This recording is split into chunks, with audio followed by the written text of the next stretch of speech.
The best-of-breed versus all-in-one debate is a false choice, and it's costing government agencies millions of dollars in bad decisions. Here's what vendors won't tell you. Both sides of this debate are selling you something. The best-of-breed vendors want you to buy 5 different systems. The all-in-one vendor wants you to buy their suite. Both options make them money. The real question isn't which approach is better. That's the wrong question entirely. The real question is, what does your organization actually need to function well? And the answer, almost always, is neither pure best-of-breed nor pure all-in-one. It's something in between that nobody's selling you. Let me lay out the 2 sales pitches you've probably heard because they're both compelling and they both are incomplete. The best-of-breed pitch goes something like this. Don't compromise on functionality. Get the best solution for each business function. Your HR needs are different from your finance needs, which are different from your utility billing needs. Why would you use one system for all of them? That's like buying a Swiss Army knife when you need a chef's knife. Best of breed means you get specialized solutions built by vendors who focus on nothing but that one area.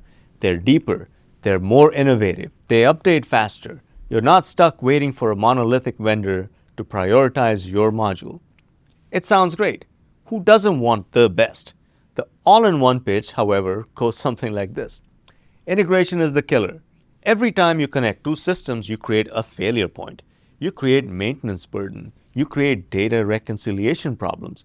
Why would you voluntarily create those headaches? All-in-one means one vendor, one database, one support queue. Your data flows seamlessly. Your staff learns one interface. When something breaks, there's one throat to choke. No finger pointing between vendors. This also sounds great. Who wants integration headaches? But here's the problem. Both pitches are partially true and partially self-serving. Best-of-breed vendors don't mention the integration nightmares, the multiple vendor relationships, the data silos, the staff training burden of learning 5 different systems. All-in-one vendors don't mention the compromises, the modules that are mediocre because they're not the vendor's focus, the features that are good enough but not great, the innovation lag because they're spreading R&D across 20 modules instead of focusing on one. Neither side is lying, by the way. They're just not telling you the whole truth. Because the whole truth is complicated, and complicated doesn't sell. So here's what's actually at stake with this decision and why getting it wrong is so expensive. If you go all-in-one, when you have genuinely specialized needs, you'll spend the next decade fighting with a system that doesn't fit your operations. I've seen agencies build an all-in-one ERP that technically does utility billing, only to discover that the utility billing module was designed for small utilities and can't handle their rate structures, their meter types, their billing cycles. They end up running workarounds in spreadsheets or buying a specialized system anyway and integrating it, which defeats the whole purpose. If you go best of breed when you don't have IT capacity to manage integrations, you'll have data silos, manual reconciliation, and systems that don't talk to each other. I've seen agencies buy 5 best systems and then spend more on integration maintenance than they save by avoiding the all-in-one. Their IT team is consumed by keeping the connections working. When one vendor upgrades their API, everything breaks. The best systems become islands of data that can't inform each other. Either mistake locks you in for a decade. Now, ERP systems aren't things you replace casually. Once you've implemented, migrated data, trained staff, and built your processes around a platform, you're committed for 10 to 15 years. A wrong decision at the selection stage echoes for a very long time. That's why this matters so much. Now, let me tell you a story about 2 organizations that made opposite decisions, and both were right. The first was a small city, about 150 employees, 40 million annual budget, classic municipal operations, general fund accounting, utility billing, HR and payroll, purchasing, permitting. They were replacing a 20-year-old system that was essentially held together with duct tape and prayers. Their IT department was 2 people, a director and a technician. Neither had deep ERP experience. They managed the network, the help desk, and about a dozen different applications. So when they started evaluating options, they looked at both approaches. The best of breed path would have meant a financial system from vendor A, utility billing from vendor B, HR and payroll from vendor C, and permitting from vendor D. 4 vendors, 4 contracts, 4 support relationships, and integrations connecting all of them. The all-in-one path would have meant a single municipal ERP that handled all 4 areas in one platform. They chose all-in-one. Here's why. IT capacity. With a 2-person IT team, they simply couldn't manage 4 vendor relationships and the integrations between them. Every integration is a potential failure point. Every vendor upgrade is a potential breaking change. They didn't have the staff to monitor and maintain that complexity. Operational simplicity. Their department heads weren't sophisticated technology users. The idea of learning 4 different interfaces with 4 different login processes, 4 different ways of doing things, it was overwhelming. One system, one interface, one way of working was manageable. Budget reality. When they priced it out, best of breed was actually more expensive, not just upfront, but ongoing. 4 maintenance contracts, integration, middleware, additional IT support. The all-in-one, despite being a compromise on some features, was cheaper over a 10-year horizon. The requirements fit. Here's the key. The requirements weren't that specialized. Standard municipal accounting, standard utility billing, flat rate water, tiered electric, nothing exotic. Standard HR for small workforce. The all-in-one platform handled everything they actually needed. They implemented successfully. 18 months from kickoff to go live, on budget, staff adopted to the new system without major issues. And 3 years later, they're happy. Not because the system is perfect. It's not. The permitting module is slightly clunky. The reporting could be better, but it works. It's integrated. Their 2-person IT team can manage it. And now they're not drowning in complexity. For their situation, all-in-one was the right call.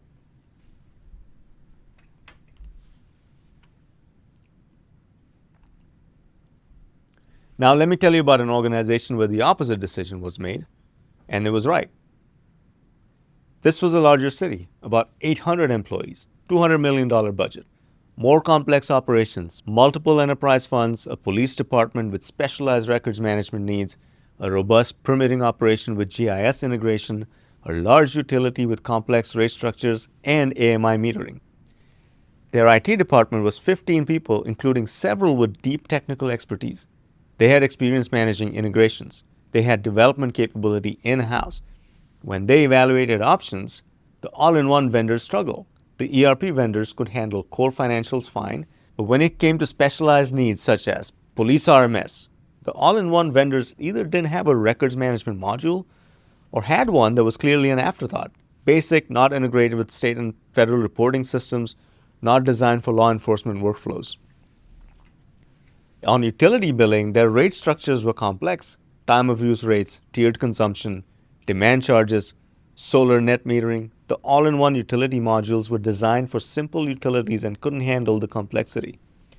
On permits and inspections, they needed tight integration with GIS, with planning workflows, with contractor licensing.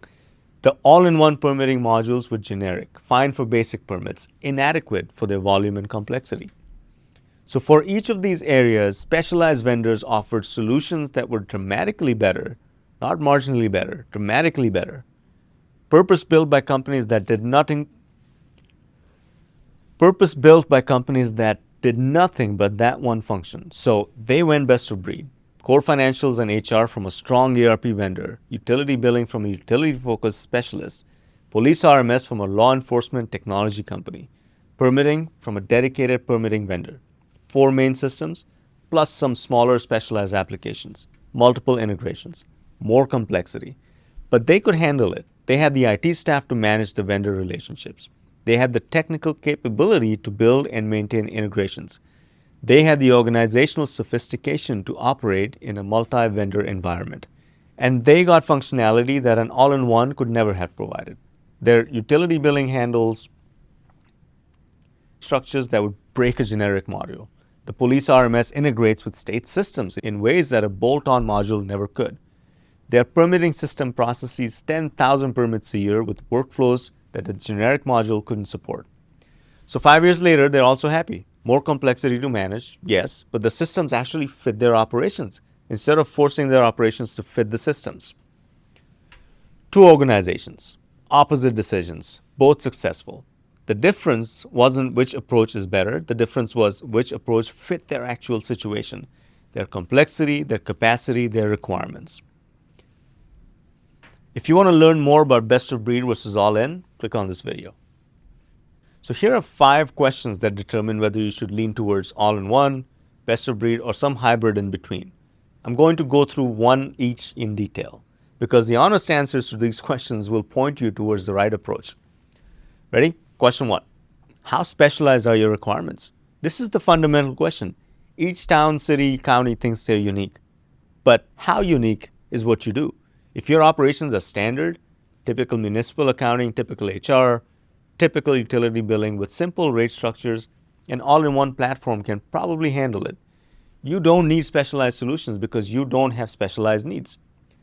But if you have genuine complexity, regulatory requirements that are unusual, industry-specific workflows, like for example, in Tennessee, several of the smaller utility, especially on the electric side, are TVA resellers. So they have to adhere to TVA requirements. So industry-specific workflows, generic softwares can't support them. Operational scale that exceeds what standard modules are designed for, you probably need specialized solutions in those areas. Be honest about this. I've seen organizations convince themselves they are special when they're actually pretty standard. And I've seen organizations assume standard when they actually have unique requirements that generic software will struggle with.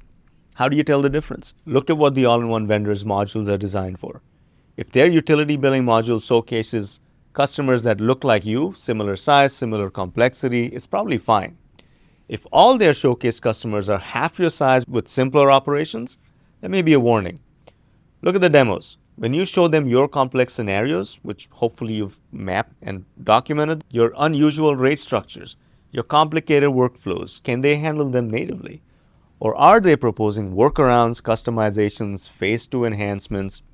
Talk to references with similar complexity. Not just any reference, references that match your situation. Ask them, did this module handle your specialized needs or did you end up working around it?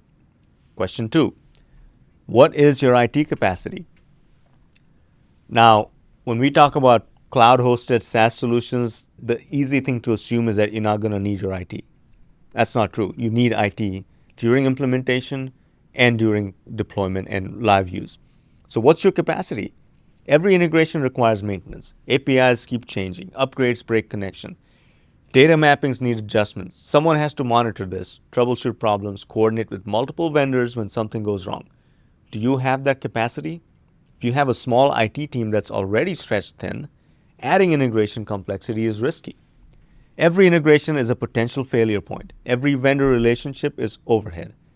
You might be setting yourself for constant firefighting. If you have a robust IT team with development skills, experience managing multiple vendors, and bandwidth for integration work, you can handle more complexity. The integrations become manageable rather than overwhelming. Be realistic about this. Don't plan for the IT team you wish you had. Plan for the IT team you actually have. Also, consider your future. Is your IT capacity likely to grow or shrink?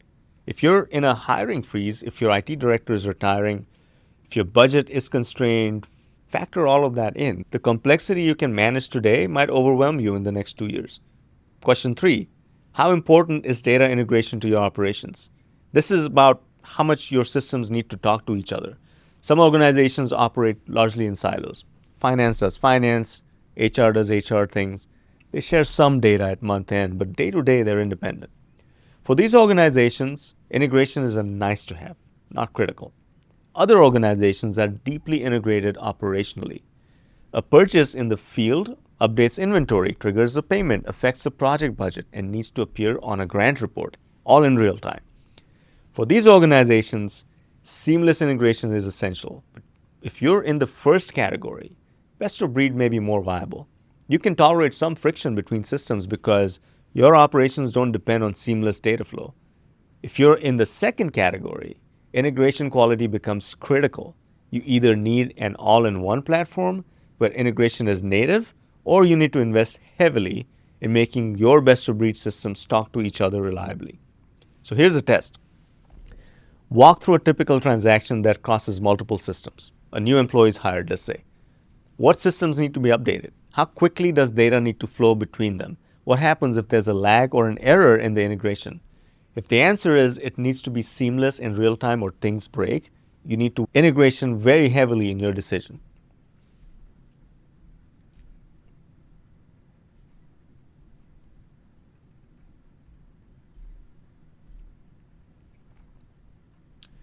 Question 4. What's your vendor management capacity?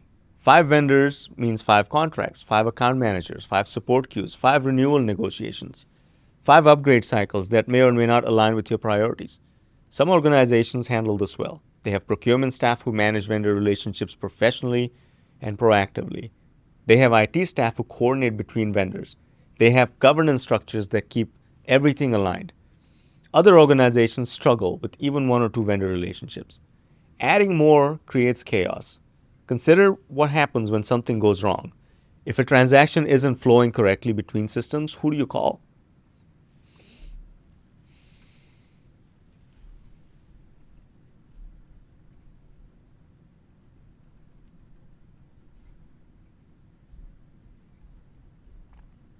Vendor A says it's a vendor B problem. Vendor B says the data from vendor A is malformed. Meanwhile, your staff is stuck. With an all-in-one, there's one vendor to call. They can't point fingers at anyone but themselves. That accountability is worth something. Also, think about relationship leverage. When you're a customer of 5 vendors, you're a smaller customer of each. When you're a customer of 1 vendor for a large contract, you're a more important customer. That can matter for support responsiveness, for negotiating leverage, for getting attention when you need it. Question 5. What's your modernization horizon? Are you trying to replace everything at once? Do you have a strategic plan? Do you have an ERP replacement plan? Do you have an ERP strategy? Or are you modernizing in phases over 5 to 7 years? If you're doing a big bang modernization, everything all at once, all-in-one simplifies the project dramatically. One implementation, one go live, one training effort. Of course, there's modules that go live before the other ones. The project is still hard, but it's one project or one global program. If you're doing phased modernization, financials this year, HR in 2 years, utility billing after that, best of breed gives you more flexibility.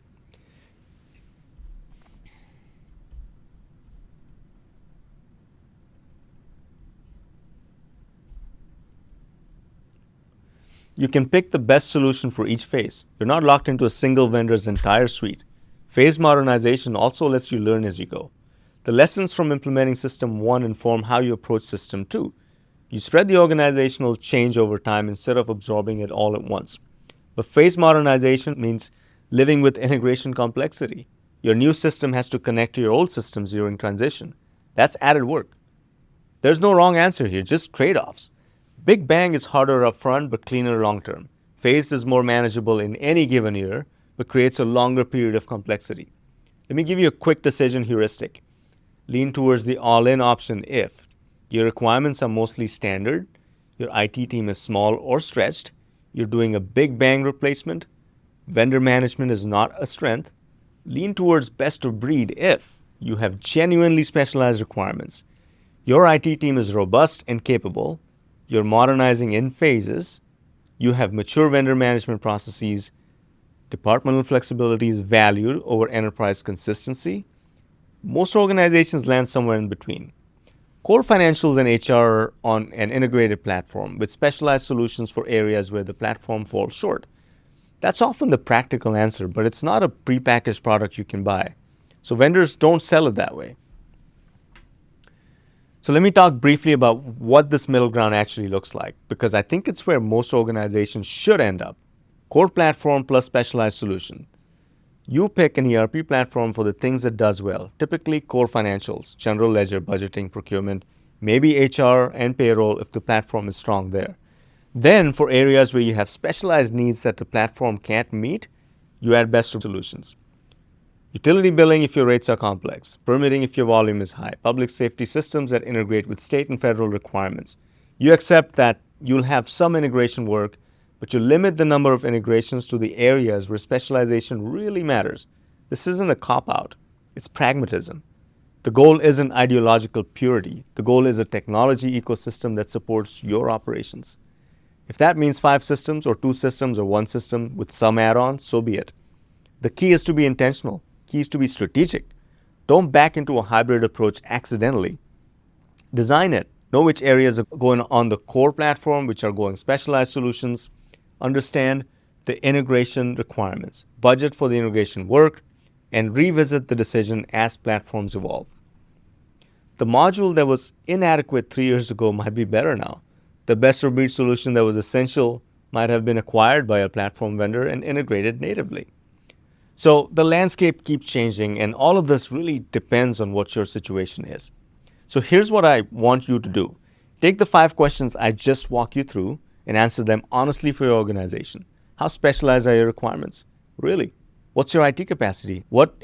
How important is seamless integration? Can you manage multiple vendors effectively? Are you doing big bang or phase modernization? Write down these answers, discuss them with your team, but be honest about your capabilities and your constraints. The answers will point you towards the right approach, not because best of breed or all-in-one is inherently better, but because one approach fits you better than the other. And if you've already made the decision, either way, tell me in the comments, how's it going? What's working? What do you wish you'd done differently? Your experience can help others who are facing this choice. Thanks for watching. Don't let vendors make this decision for you. They have incentives, you have needs. Those aren't the same thing.